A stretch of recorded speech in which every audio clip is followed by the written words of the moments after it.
প্রায় 2 দশক ধরে ঢালিউডের শীর্ষ নায়ক শাকিব খান। যে সময় থেকে ঢালিউড উল্টো দিকে ধাবিত হওয়া শুরু করে, ঠিক সেই সময় থেকেই শাকিবের রাজত্ব শুরু।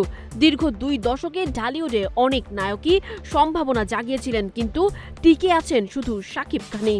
সময়ের সাথে নিজেকে মানিয়ে নিয়ে অভিনয় ক্যারিয়ারকে করেছেন সমৃদ্ধ। গত কয়েক বছর ধরে শুধু ঈদেই মুক্তি পাচ্ছে শাকিব খান কিংবা বিগ বাজেটের সিনেমা, তাই প্রতিযোগিতাটাও ঈদের সিনেমাতে সীমাবদ্ধ হয়ে আছে।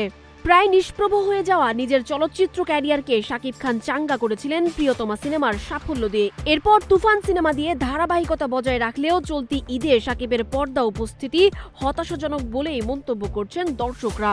এই ঈদে প্রিন্স নামে তার অভিনীত যে সিনেমাটি মুক্তি পেয়েছে, সেটি এখন পর্যন্ত দর্শকদের মন ভরাতে পারেনি, যা শাকিব খান কিংবা তার অভিনয় ক্যারিয়ারের জন্য অশনি সংকেত হিসেবেই বিবেচিত হচ্ছে। যদিও শাকিব খান এই বিষয়ে মোটেও চিন্তিত নন, তিনি তাকিয়ে আছেন কোরবানির ঈদের রকস্টার সিনেমার দিকে। সেই রকস্টার দিয়ে ব্যর্থতা কাটিয়ে উঠবেন নাকি হতাশার মধ্যেই বাস করবেন কিং খান, তা সময় বলে দেবে।